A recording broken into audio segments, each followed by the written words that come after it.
Sharq Turkistondagi jazo lagerlariga qamalgan Ömer Bakkalining bayonlari insoniyat uchun numus bo'lgan vahshiyliklarni o'ttirg'a qo'ydi.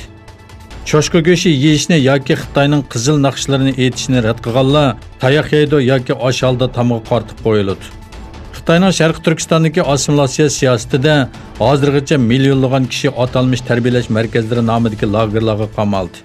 Bu lagerlarda qiyin qisqa uchirgan Ömer Bakkali cho'shqa go'sh yeyishni, Xitoycha so'zlarni yoki kompartiyaning tashviqot naqshlarini aytishni rad qilganlar 3-4 saqchi tarafidan urildi. Orqadan 24 soat osh holda o'ri turg'izildi. Orqada yana 24 soat o'ltirg'izildi dedi. Xitoyning Hong Kong alayda ma'mur rayonida jinoyatchilarning Xitoyga qaytarilishiga yo'l ochadigan qonun loyihasiga qarshi boshlangan namoyishlar bugunmi davomlashdi. Minglagan namoyishchi Xitoyning cho'ng qurug'ligi bilan tez suratli poyezd orqali tutishadigan vokzalga jam bo'ldi. Saqchilar namoyishchilarning oxirgi nuqtasi bo'lgan G'arbiy Jilong rayonidagi vokzalda amalliq tadbirlarni kuchaytirdi. Vokzalda bilet setish to'xtatildi. Kirish-chiqish faqat bir eshikda olib berildi. Taqoq bo'limlari ichiga suv qachilangan plastik to'siqlar o'rlashtirildi.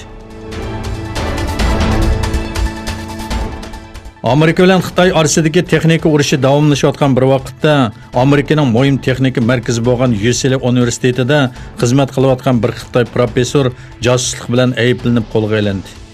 Professor Yichishi Amerika armiyasi tadqiq qilib chiqqan maxfiy bir raketaga doir maxfiyatliklarni o'g'irlaganligi va Xitoyga topshirib berganligi uchun qo'lga olinib turmaga qamaldi. Bu professorning hayotini inchik tekshirib chiqqan Federatsiya tekshirish idorasi bu jarayonda boj o'g'irlash qatorliq boshqa jinoyatlarni aniqlab chiqdi.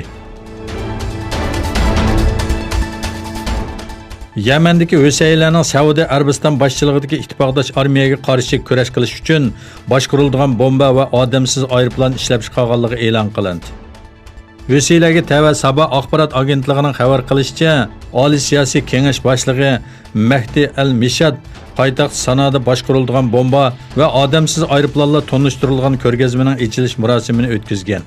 Ko'rgazmada Quddus 1 nomli boshqarilgan bomba, Kasab K2 va 2 Samad tipli odamsiz aeroplan va Samad 1 tipli tekshirish aeroplanini tonishtirilgan bo'lib, bu qurollarning harbiy iqtidorini oshiradiganligi va urushga ta'sir ko'rsatadiganligi bildirildi.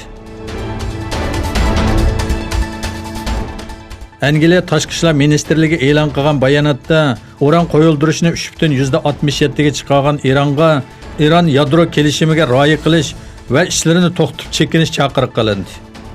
Angliya Tashqi ishlar ministrligining bir bayonotchisi Angliya kelishimga butunlay amal qilmoqda, Irondan kelishimga xilof harakatlarni to'xtatishni talab qilyapmiz dedi.